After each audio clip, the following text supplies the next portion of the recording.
this is bullshit. I am going to end it. And I was serious. And next I think, I'll go for it. Oh my God. The only bike I've ever said, you can keep that. He went away. He went, yeah, it's a load of old bollocks. I don't care what they have wrong with them. You can do it. Well, as you can tell, it's Cadwell Park. It's our final interview from the jewel in the crown of Lincolnshire motorcycle racing, and talking about jewels in the crown of motorcycles, motorcycle racing, motorcycle journalism. It's the good Lord Andy Ibbott. Andy, welcome to Off Track. How are you, mate? Hello, I'm fine. Good. You make me feel like I'm a normal person, which I am. I am. You are? Yeah. But you've done a few bits over the years, and you've had a few trials and tribulations and things, and it's time to tell your story, if you don't mind. Well, we could start way back in 1994 when I first started journalism. That was doing 3 years with Fast Bikes, 3 years at MCN. Then I introduced to Keith Code, to introduce to the physical. He would write 4 books, a twist 2, and a top science of road racing, and I was quite impressed with those. I went and did his school in America, came back and wanted to start school here, and it went from strength to strength to strength. I quit MCN and working for the Superbike School as the managing director, and everything was going fine. And then, oh dear, I had a small lump in my neck. I went to a doctor. Doctor said, don't worry about it. We'll send you for an x-ray. Fair enough.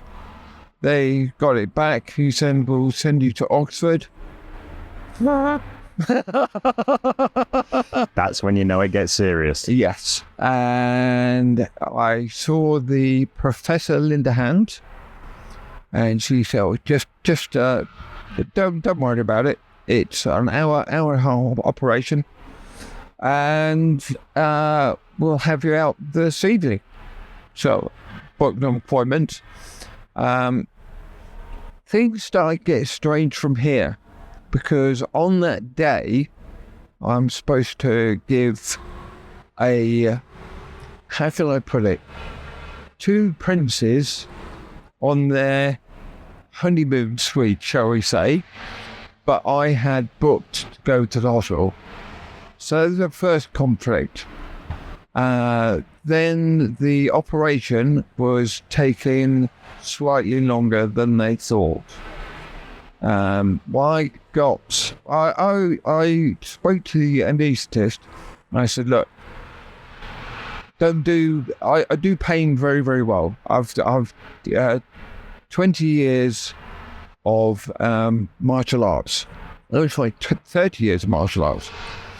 And I turned around to her and I said, this pain is getting beyond me. Can you cut it out? He said, no, we'll just give it another 5 minutes. Could be an hour, could have been 5 hours, I don't know. But I woke up again and I said, you're going to have to put me out.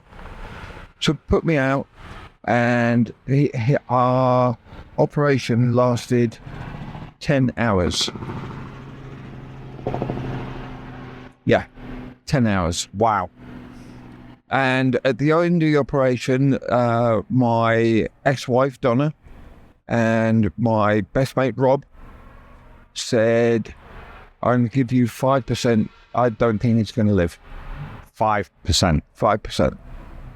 That was all. I didn't know anything about it. I was in the ICU for 10 days.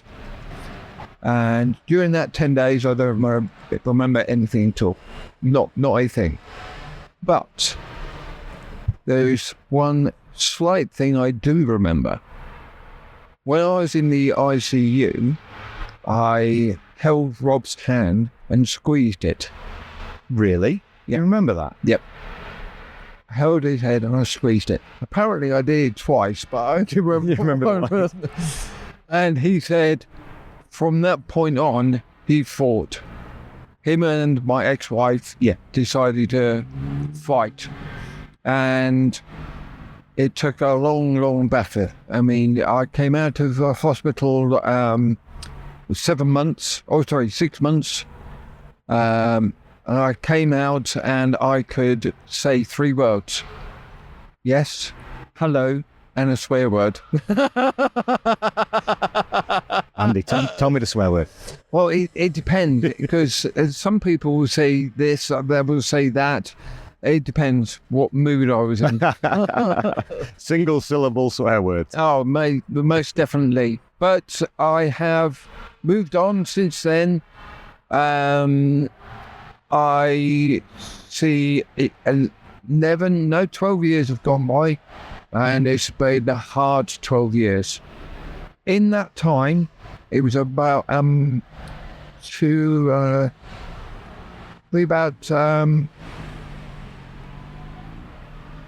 forgotten. Oh God, It's all right. It's absolutely grand. It's been 1 year and a month, 1 year and 10 months. I thought, can't be doing this. This is bullshit. I can't speak. I can't do anything. I called my wife, ex-wife, and go to the kitchen with you and get me the sharpest knife you can find. I am going to end it. And I was serious. I was going to end it. Just forget it. But my Donna, my ex-wife, told all my hindrances then became challenges. And from that day on, everything's been a challenge. Like, this is going to sound really weird, but you doing up your shoelaces with one hand, it takes a good 5 minutes. Put on a shirt for an evening do. Takes 15, 20 minutes, and so on and so forth. But I have tackled it, and I'm now where I am now. I've still got aphasia. That's the thing where I don't know I know what I want to say, but I can't say it's gonna come out that way. Can you use that as a reason to tell people how you feel sometimes? Yes. Yeah. I love that. It is something that is watching how you've come back from that time to now being back in the paddock and helping the younger riders. How much does that give you the fuel to the fire to keep pushing forward and to keep tackling those challenges that you have? Well, it started a little while ago with the little ones. Grant Payne was his name. He didn't. He actually thinks that he employed me, but he didn't. His mate did. Then he did. Anyway, I've got him to the British World Champion, as in Supermoto, 750cc or 700cc. It's been from there, really. And every time I have gone, I'm speaking better and better and better. Now, I don't think I am, but I look back on the 7-8 years ago, and okay, it's very good. I think what we've got with this, when this show goes out, a lot of people are going to be fascinated by your story, because anybody that's been involved in motorcycling, that have read the monthly magazines and they've read MCN, we all did. Everybody does it, not so much now because it's more digital than anything, but you were part of that golden age crew of road testers when Gus Scott, God bless him, Rupert Paul, and Dave Miller writing about it all, and it was a golden age of road testers, wasn't it? It was, yeah. I used to love reading the stories of what you bunch of maniacs go home to. Basically, people paid you to basically toss it off on motorcycles and then write about it. Is that fair? Yeah, that is what we did. It was absolutely amazing.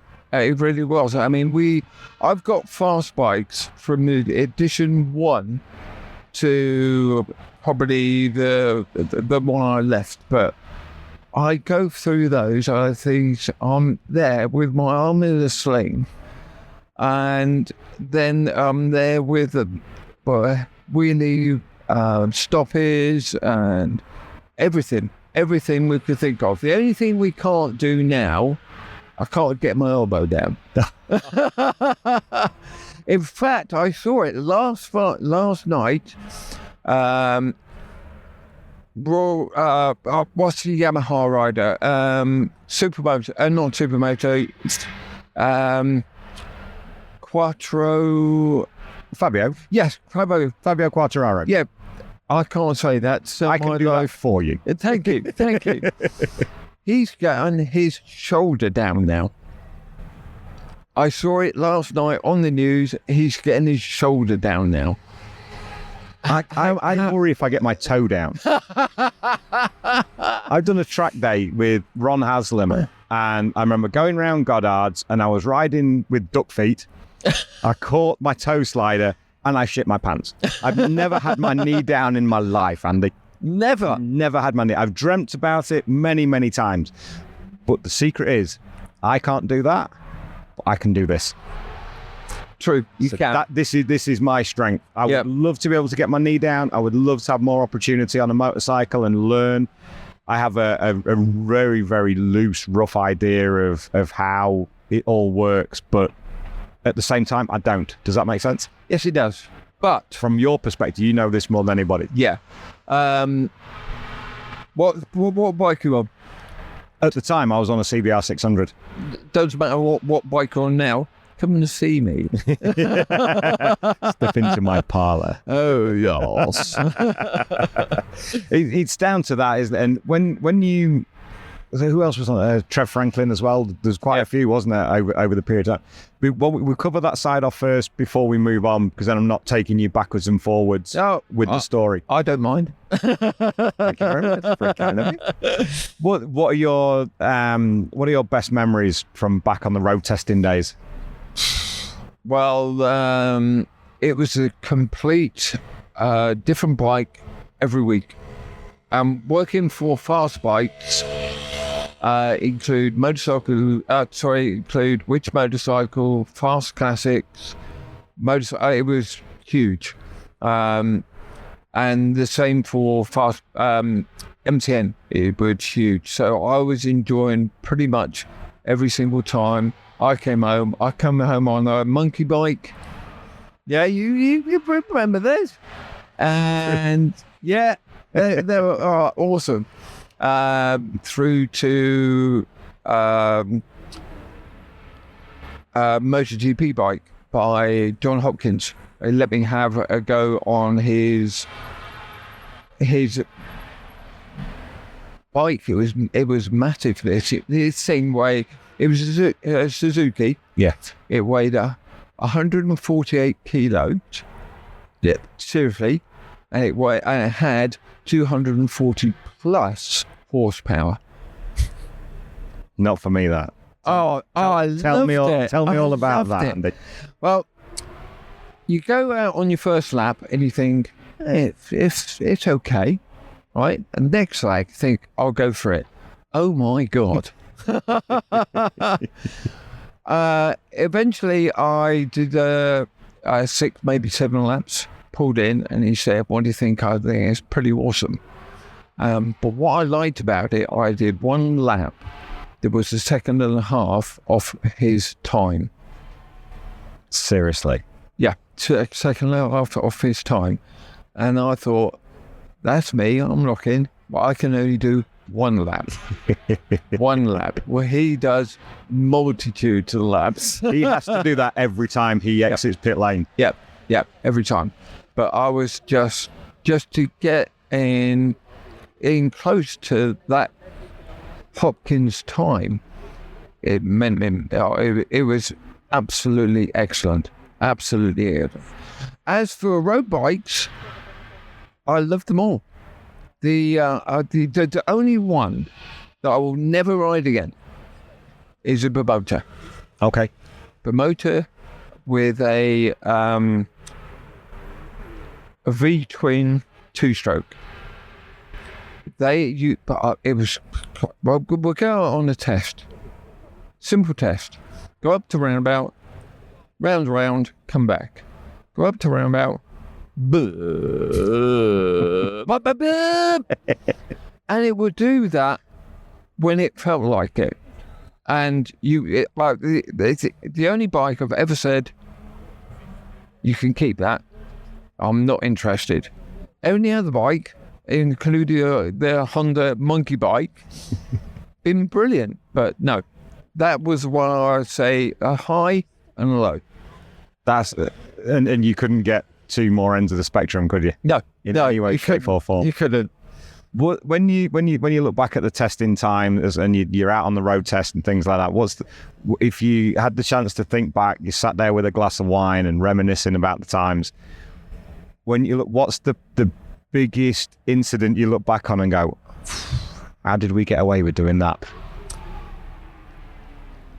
There were hundreds of how did we get away with?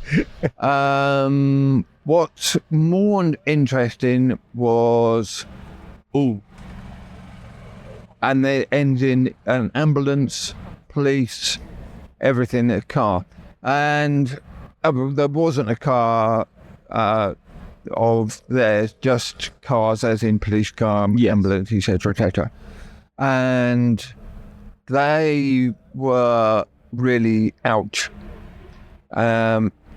Trevor Pamplin did it. They've all done it, and and that would be the one that hurt. For injuries, I've got 27 broken bones from road testing. Yeah, and a little bit of racing as well. So, but mainly from road testing. Yeah. Well, we the good old days. Yeah, they've always said to push the bike to its limits. Yeah, and sometimes beyond its limits. Kind of how you find it, isn't it? Yeah, you only find the limit by going past it. Correct. But on public roads, that's sometimes a bit tricky. There's furniture and shit everywhere. Yeah. Go find somewhere quiet. A man very well acquainted with Peterborough Roundabout.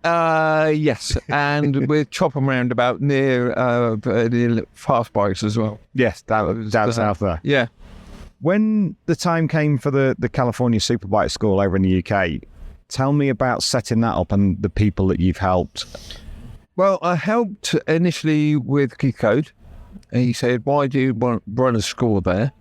And I was already part and parcel of the school as a student with the race ones. Not race ones. They just have the school, right? That was, what was it, Honda on VFR 400, and that'd be it. And you would ask the instructor, what about X, Y, and Z? And he'd go, well, just ride it. Yeah, I've done that. I want to know why. Well, just ride it.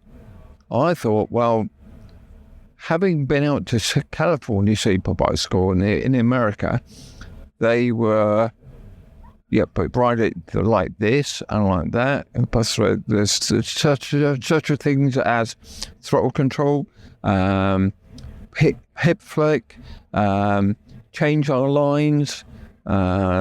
There are a number of things. In fact, I've worked down 164 things for a rider to get right in the corner. 164 things to get right for a rider in a corner. Yep. Not even Valentino can do that. That's to make the perfect corner. Yes. Yep.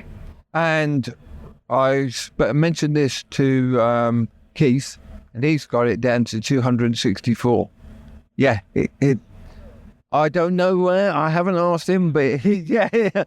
I thought mine was pretty good. There's enough to take in with that rather than the 200 plus. You would think, but he's another thing, and he has got a truly memorable mind when it comes to motorcycles.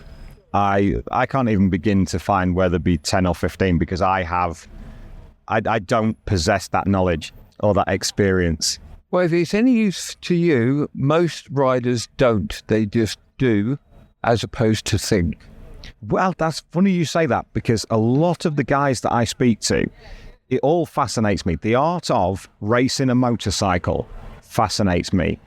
And when I ask riders on a regular basis, because it's a straightforward question, how do you do what you do? And they just go, just do it. Yeah. I just do it. It's like driving your car.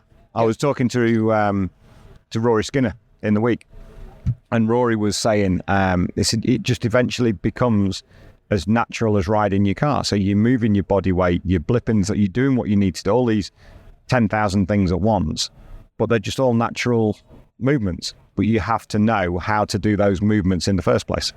Yes. Let's take Thomas Luthi. He was a fast rider. Then I was introduced to him. I did level 1 to 3 with him. He went away. He went, yeah, it's a load of old bollocks. Seriously, it's a bit, he'll say so. And then it was test day at Valencia. It was test day at Jerez. And I was invited down to him. I thought, well, he thought we were bollocks. Yeah. And just some of the corners that we looked at and so on and so forth. And I started applying physical drills to him. You know, stuff like turn points, stuff like any that we drilled with him. And he started to go quicker and stopped crashing. It's always a secret. At the end, he became world champion, our first world champion. Then I got Sandro Cortese, and I evened in 2 days with Rossi. Talk to me about that. 2 days was for Rossi. First of all, it was fun for Rossi. So that's one big thing. I spoke about everything, and he was a really fine chap, a really, really good chap. And when I asked him about X, Y, and Z, he would answer X, Y, and Z with no hesitation. And I'm like, wow, this guy really knows. But there's some things he doesn't know. So I shan't say what, but he's retired now. You can. He hasn't, because he's still riding, but he's riding 4 wheels. That's true. That is true. You can't fault me for trying, Andy. Come on. I'm going to ask the question. It's up to you whether you tell me or not. I don't mind. The listeners are all sat there and the viewers are all sat there going, keep going, Dave. Keep going. He did a couple of things that one was with and one was against, and that will be it. That suffices. That's it. I have those thoughts in my head, and there they shall stay. I respect you for that, and I shall ask no more. So, but when you had that, how did that those couple of days with Valentino come about? Because at that point, of you yourself, even for the experience that you've had and the people that you've worked with, did you have the chance to be kind of in the moment for that and to go, working with Valentino Rossi here? Well, how have I got here? How have I done this? Or do you confident enough in your knowledge and ability to go, I can help this guy? I could help him. I could help anybody. But, the difference between a road rider and Valentino Rossi is not the time they take, it's how much they take. I would save a road rider, he'll save 20 seconds per lap. With Valentino, I'll point zero point 0.1 a lap. But zero point 0.1 is really, really an impressive, as is 20 seconds out of a road rider. So they all get exactly the same thing, but they all see a difference to them. It's their interpretation. Yeah, I'm working with 3 riders at the moment in True Heroes, and I've teaching them all the same things, but I'm teaching them very differently.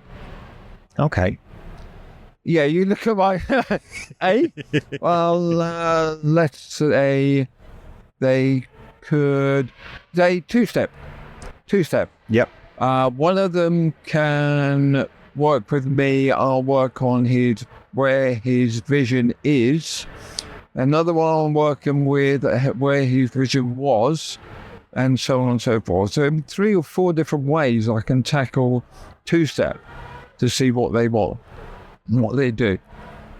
When you take a rider on for the first time, whether it's a road rider or whether it's a track rider, they are a racer, let's say, so a rider and a racer, to distinguish the two.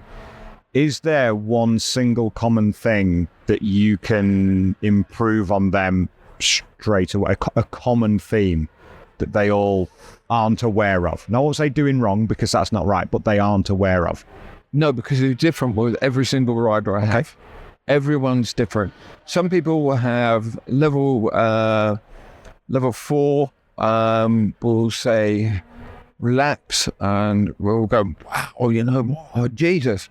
Another guy went to, he's in level 2, and he goes, reference point. You know, some guys were level 1, first drill, throttle control. And they're like, wow, it varies so much between every rider and every track. It really does make a difference. The thing is they think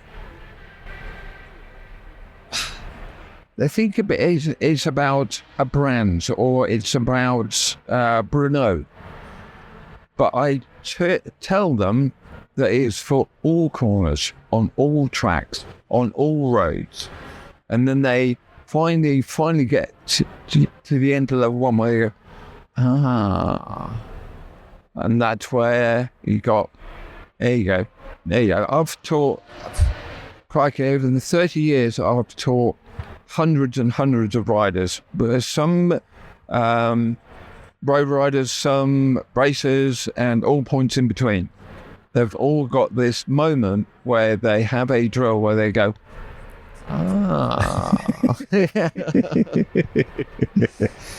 Does that still give you a lot of pride and a lot of satisfaction? Always. Every time that comes out? Every single time. Every time I deal with a student, he gets it, he knows what he should be doing, I go, yeah, that's what I did. I do really do enjoy that. Who is the best rider you've ever worked with?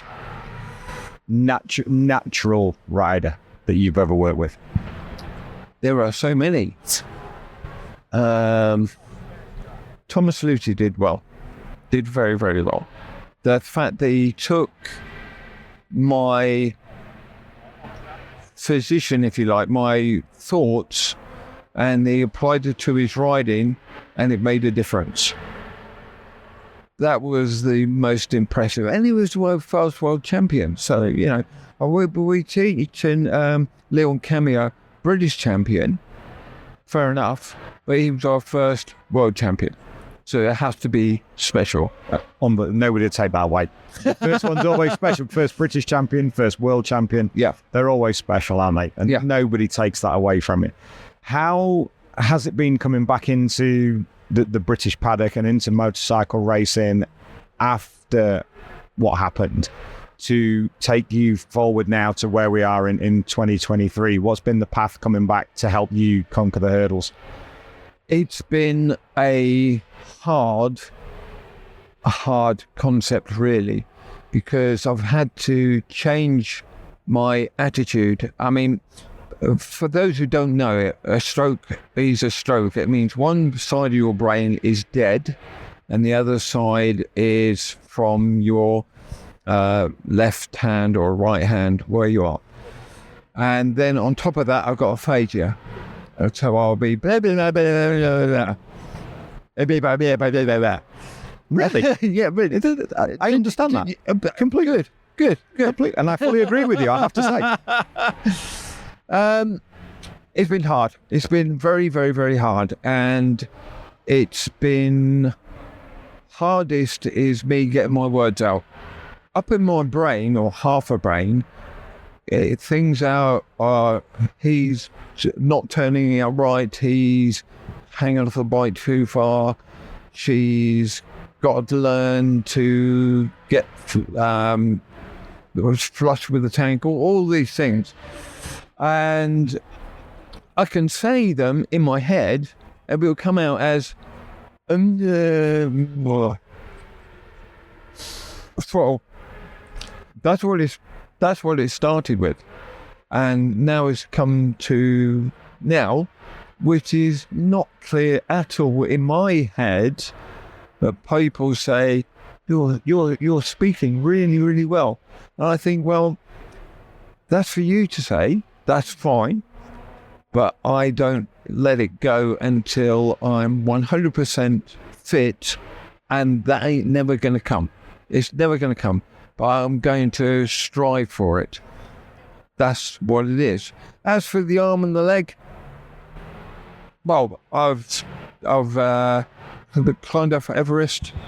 I'm coming on to this. This is what the viewers and the listeners for after the stroke, which was the percentage-wise, you shouldn't be here. I totally agree with you. Percentage-wise, you shouldn't be here, let alone back in the British Superbike paddock, passing on your amazing knowledge to the riders that are here, but trying to communicate it at a time when it's something that doesn't come as natural as it used to. It, for me, it's an incredible story, and I'm over the moon that Phil Paxton. We've known each other loosely for the last few years, but a massive thank you to Phil Paxton for passing on your number from sorrymate.com to be able for us to do this. To be able to communicate your way to the younger riders and to do what you do is phenomenal. But the other challenges you've set yourself, and raising money for charity and pushing your limits. Andy, tell me, and the listeners and the viewers, just what you've been doing over the last few years. Well, it all started, I wanted to do the Marathon des Sables. And I got the stroke beforehand, and I never thought I'd do it again.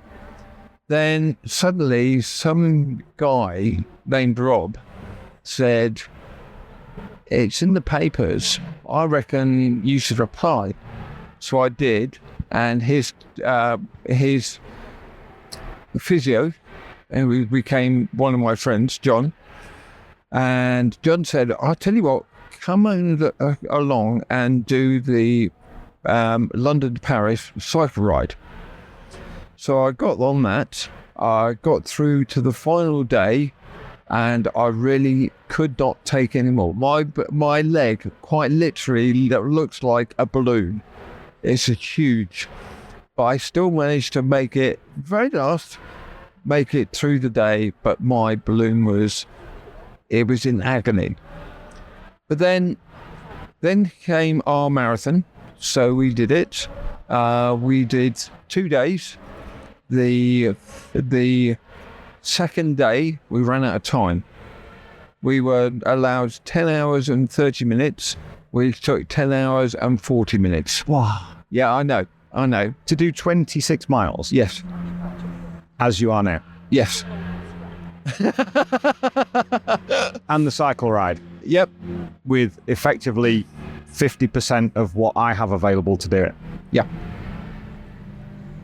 It was a piss off rather bluntly, but I did do first 2 days of it.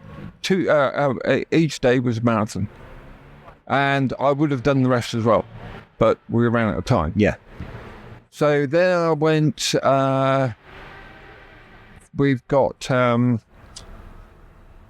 the Everest, climbed to the bottom of base camp and climbed down again.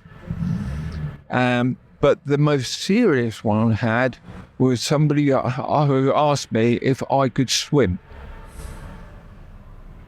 Now, the first reason I can't swim, back as a junior, when I was about 6 years old, I managed to swim 50 yards. That was it. I left it. I wasn't interested anymore. And then they said, you got actual time, you've got 7 weeks. Physical time, we've got 5 weeks to train, to swim an open water, go across to the buoy, turn around and come back. Within 40,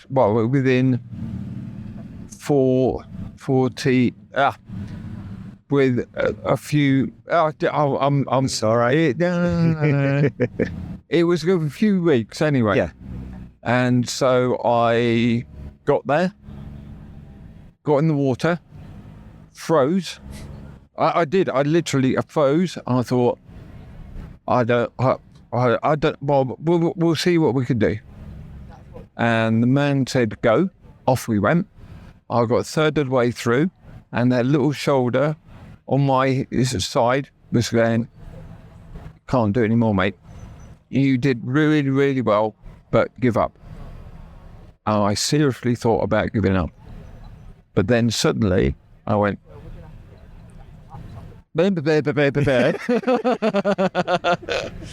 You were about to say it. I could see that. and I got round there and made it, and that is the most serious stuff I've ever done. It makes mountain Everest, no problem. A marathon desert, no problem. Cycling against Paris, no problem. To get round open water to the buoy and back again that has been my achievement. If apart from the umbrella, I have so much respect for you, Andy, for what you do, because it would take me all my effort to do that, and I've got, my boat. I'm fortunate enough that both my limbs work in some kind of unity, some kind of unity somewhere. But I can't imagine what it's like to tackle swim, because from the swimming perspective, like you say, walking up, I keep tripping myself up here because I'm in awe of what you do completely. And you shouldn't be. I'm only a bloke. I know that. But the effort and commitment that it takes, and the drive and determination to make the best of what you have, is absolutely incredible. And I genuinely have all the respect in the world for you. It's amazing. But what I want to know, the Everest base camp, yes, is difficult for people generally, but to actually go swimming in open water where only 50% of your limbs are available. Correct. Without panicking, without quitting. I don't have the word. I'm not often lost for words in this game, But that, and I know you've done it. I followed your path. I know where you've been and how you've done it. But the listeners and the people watching, why? Well, if you being the bloke that you are, you'll be following instant, Facebook, those 3-4 things, Twitter and something else. I can't remember. I put it on there exactly what I'm doing. And the very first day was just like, but then I was swimming with armbands, big armbands, Then I was swimming with just water, and then with the swimsuit on, and it's all progressing through that. I've just been determined, shall we say, determined not for anybody else out there, determined for me, and to show that it can be done. I don't care what they have wrong with them, you can do it. And if you can't, you will at least try. And trying is best for disabled people. And I just happen to be close to it. What's next? Well, while I was training for the swimming, I got a email through, and I'm now going to doing the London Marathon. But